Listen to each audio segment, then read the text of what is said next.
Mesdames, Messieurs de la presse, merci d'être présents à notre conférence de presse à Biarritz. Nous avons une annonce tout à fait particulière, c'est vous faire part donc du grand concours d'élégance automobile qui va renaître sur notre côte basque. Pays Basque Élégance Automobile, c'est effectivement relancer la notoriété, relancer l'élégance de l'automobile. Nous avons entrepris de réitérer ce grand concours d'élégance à Biarritz. Pourquoi? Parce que à l'époque, ce concours était majestueux. C'était certainement un des plus grands concours d'élégance existants sur toute la côte atlantique. Et il nous semblait aujourd'hui opportun de faire revivre cet événement. Événement de grande ampleur. Nous avons un jury international qui sera présent pour ce concours, avec un nombre de participants assez large, avec des voitures participantes qui sont certainement les plus emblématiques sur certaines périodes. Nous avons 8 classes qui ont été définies sur un concours d'État dans un premier temps, puisque nous aurons pendant 2 jours un concours d'État qui sera suivi le 3e jour de clôture avec le grand défilé du concours d'élégance qui permettra donc de primer la voiture la plus majestueuse et la plus élégante. Lors de cet événement, nous aurons plusieurs manifestations.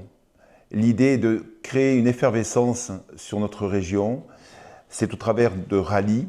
Nous aurons une organisation de 2 rallyes sur le week-end. Nous aurons une exposition d'art-galerie. Nous aurons des top cars avec l'exposition de voitures anniversaires que nous n'avons pas eu peut-être l'occasion ces derniers mois d'avoir eu en visibilité. Nous sommes ambitieux sur cette organisation. L'objectif principal est de pouvoir positionner Biarritz dans le calendrier international des grands concours d'élégance dans le monde. Dans le contenu donc, de cet événement, nous avons sur 3 jours plusieurs manifestations qui vont débuter dès le vendredi 17 septembre avec notamment le départ d'un rallye randonnée sur 2 jours qui va emprunter les routes de notre arrière-pays du Pays Basque. Nous aurons sur ce rallye des voitures uniquement de collection jusqu'aux années 80 avec une participation de plus de 60 équipages qui sont aujourd'hui déjà inscrits. Nous avons un deuxième rallye cavalcade, sur une journée, ça se déroulera le samedi, où sur cet itinéraire, ce sont des voitures de nouveaux collectionneurs, ce que nous appelons les Youngtimers, et ainsi que des GT modernes pour avoir un avant-goût à un public le plus large possible au niveau des participants. Nous aurons plusieurs lieux d'exposition sur la ville de Biarritz, puisque nous avons essentiellement pendant les 2 premiers jours, vendredi et samedi, une exhibition qui se déroulera à la Halle d'Irati, un lieu de rencontre où nous pourrons effectivement avoir les artistes de notre exposition d'art-galerie et ainsi qu'une exhibition de supercars. Nous aurons un deuxième site où nous aurons le paddock de tous les participants rallye qui se situera à l'hippodrome de la ville de Biarritz. Et le dimanche, donc une grande parade qui permettra d'accompagner les voitures participantes élues au défilé du concours d'élégance sur le site de l'Hôtel du Palais où nous aurons effectivement un défilé de ces majestueuses voitures. Voilà, je vous ai donc fait une présentation générale de notre futur grand concours d'élégance automobile que nous nommons Pays Basque Élégance Automobile, mais je suis ouvert à toute question supplémentaire concernant notre événement. Très bien. Alors moi j'ai une première question à vous poser. Tout d'abord, c'était un grand concours d'élégance donc dans les années 20-30 me semble-t-il. Pourquoi vouloir le relancer aujourd'hui en 2021? D'une part, ce grand concours d'élégance s'est interrompu en 1958. Et depuis, nous n'avons pas eu d'événement majeur concernant l'automobile de collection sur notre région. L'idée, avec un groupe de passionnés, de collectionneurs que nous sommes, c'était de vouloir effectivement montrer ces œuvres d'art, parce que ces voitures, ce sont des œuvres d'art, et nous voulions effectivement pouvoir trouver un sujet qui permettait donc de mettre en avant ces voitures. Et le concours d'élégance est une très bonne réponse qui en même temps reprend et retrace l'histoire sur Biarritz. D'autres questions? Oui, j'aurais une question. Alors, combien de participants et de voitures attendez-vous cette année? Alors, nous avons un grand succès. Pour une première édition, nous avons plus de 90 participants au concours d'élégance, ce qui est assez exceptionnel, mais rassurant en même temps, parce que ça démontre bien que Biarritz est un lieu plaisant, c'est un lieu qui attire, mais nous avons surtout su séduire des grands collectionneurs pour venir montrer leurs voitures. Nous avons la plus ancienne, une Renault V1 de 1909, et nous sommes à la plus récente, mais toujours bien sûr dans un statut de collection, avec une BMW 2002, le modèle de 1983. Nous avons dans cette richesse de ces participants un plateau vraiment extraordinaire. Nous avons vraiment les reines d'élégance des années 30, 40 qui ont effectivement marqué l'histoire, avec notamment des marques françaises. Nous avons de l'Hispano Suiza, nous avons de la Facel Vega, nous avons des Bugatti, nous avons toutes les marques représentatives que nous avons pu connaître à l'époque, de Talbot Lago, des Delage, Delahaye. Mais nous avons aussi toute cette période contemporaine des années 50 à 70, qui est certainement la période de l'art automobile, où tous les constructeurs, quelle que soit leur origine de leur pays, ont su effectivement créer de véritables œuvres.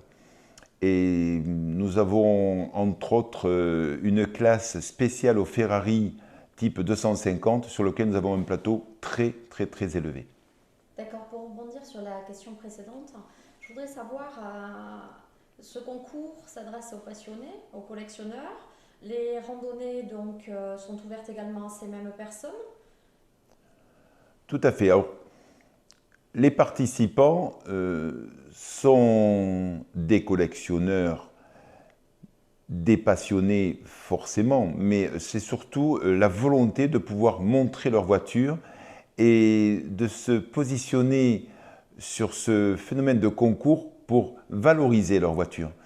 C'est pour ça que nous avons plusieurs classes afin donc de pouvoir différencier entre des voitures qui sont d'avant-guerre ou des voitures qui seraient plutôt des cabriolets ou des voitures sportives. Nous avons même une classe des voitures dans leur état pour montrer effectivement que nous avons dans le monde de l'art automobile, toutes les voitures ne sont pas forcément avec une restauration.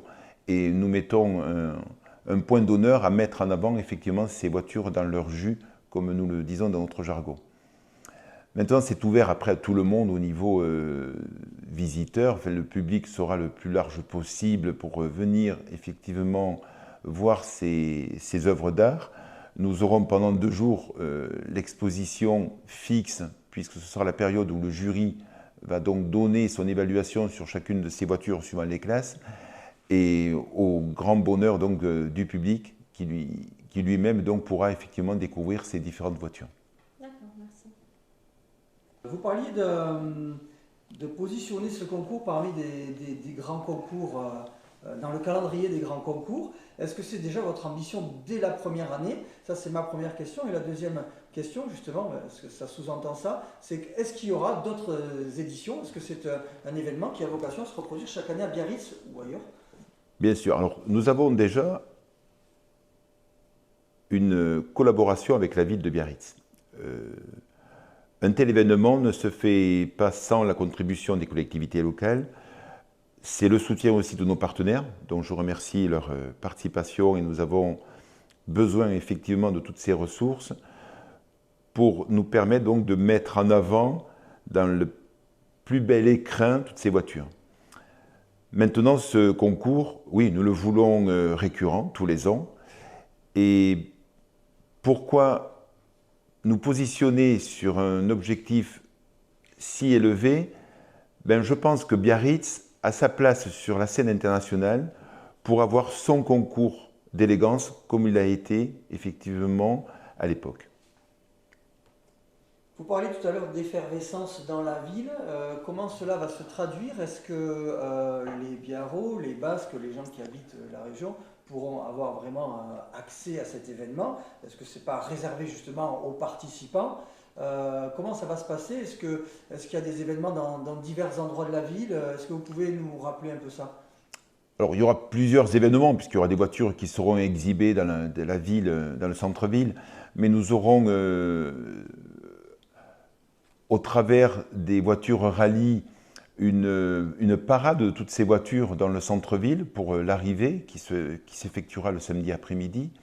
Nous aurons la parade du dimanche sur laquelle toutes les voitures participantes du concours vont effectivement s'exhiber sur la ville.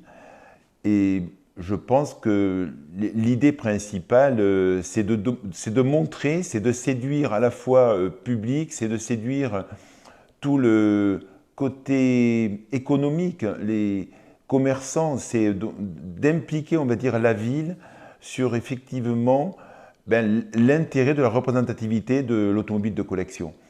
Et pour une première édition, nous serons peut-être plus sobres, mais pour les années futures, nous espérons pouvoir effectivement mieux démontrer cette exposition dans le centre-ville. Oui, moi j'aurais une question par rapport, bon, malgré tout, vous démarrez cette première édition dans un contexte très compliqué, puisque vous savez très bien comme moi qu'on a une crise qui est là depuis 2020.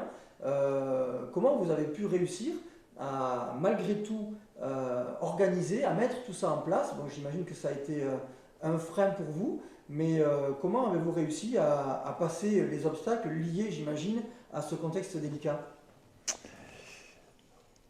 Déjà, nous ne sommes pas une société commerciale concernant cette organisation. Nous sommes une association qui regroupe des passionnés. Nous avons, depuis maintenant 2 ans, commencé à travailler sur ce projet. La crise sanitaire nous a effectivement décalé au niveau de notre événement, puisque nous aurions voulu déjà entreprendre cet événement en 2020. Nous sommes aujourd'hui donc calés sur des dates 17-19 septembre 2021, mais il y a l'enthousiasme. Je pense que nous sommes concernés sur la situation effectivement de la crise, des différentes directives gouvernementales qui pourraient effectivement être appliquées. Nous anticipons les différents sujets de jauge si c'était effectivement le cas. Mais toutefois, il y a un enthousiasme, il y a une nécessité de montrer et de se faire valoir. Et nous le ressentons au travers de nos partenaires. Nous avons eu effectivement quelques pertes de partenaires par rapport effectivement aux conséquences de la crise, mais nous avons su trouver de nouveaux partenaires et nous avons même au niveau localement des participants sponsors qui effectivement adhèrent à notre projet. Non, pour terminer, moi j'aurais une dernière question. Est-ce que c'est un festival, un rendez-vous pour des passionnés, ou est-ce que c'est un rendez-vous qui peut s'adresser aussi au public de façon générale? Est-ce que c'est quelque chose de généraliste ou vraiment de spécial uniquement pour les passionnés? Très sincèrement, c'est une ouverture très générale, puisque c'est comme la culture. Donc nous retrouvons bien sûr tout ce noyau de passionnés qui sont toujours très désireux de rencontrer leur homologue, mais nous avons un public large qui est toujours intéressé à venir voir ce genre d'événements, et puis surtout donc, ces œuvres. Comme je vous disais, ce sont des œuvres d'art et rares sont les fois où on peut effectivement avoir cette visibilité. Donc ça s'ouvre vraiment à une catégorie très très large du passionné ou au néophyte qui va effectivement donc découvrir. Et puis bon, il ne faut quand même pas aussi oublier nos jeunes pousses. Je pense que toute la nouvelle génération a besoin aussi donc, de connaître l'histoire et c'est un moyen effectivement de retraduire le passé. Vous avez évoqué tout à l'heure une galerie d'art. Est-ce que vous pourriez nous donner quelques éléments, s'il vous plaît, supplémentaires? Alors, une Et galerie... où la trouver, pardon? Et où la trouver? Alors, cette galerie d'art sera exposée à la Halle d'Iratil, où nous aurons effectivement les voitures du concours d'élégance pour être en phase donc, de jugement par le jury. Cette galerie, c'est de montrer qu'au travers de l'automobile, il y a un côté culturel. Nous avons une sélection de plusieurs artistes, très complémentaires les uns des autres, qui vont pouvoir donc valoriser leurs œuvres. C'est à la fois un spécialiste photo noir-blanc, c'est dichroïque, c'est de la peinture, c'est sculpteur bois, c'est sculpteur métal. Donc des œuvres vraiment très complémentaires les unes des autres et c'est montrer le côté culturel autour de l'automobile. Et nous avons également une artiste qui viendra réaliser une car art, c'est-à-dire nous allons customiser une voiture par l'artiste Anne Mondi qui crée par le biais de papier collé ce revêtement donc, sur la voiture pour créer la car art. Donc nous aurons vraiment pour le public un sujet très, très large qui permettra donc de découvrir à la fois ce côté de certains artistes et en même temps une œuvre réalisée devant eux par l'artiste Anne Mondi. Bien, pas d'autres questions? Écoutez, je vous remercie à vous tous et vous toutes d'avoir participé à cette conférence et je vous donne rendez-vous à Biarritz pour le week-end du 17-19 septembre prochain. Merci.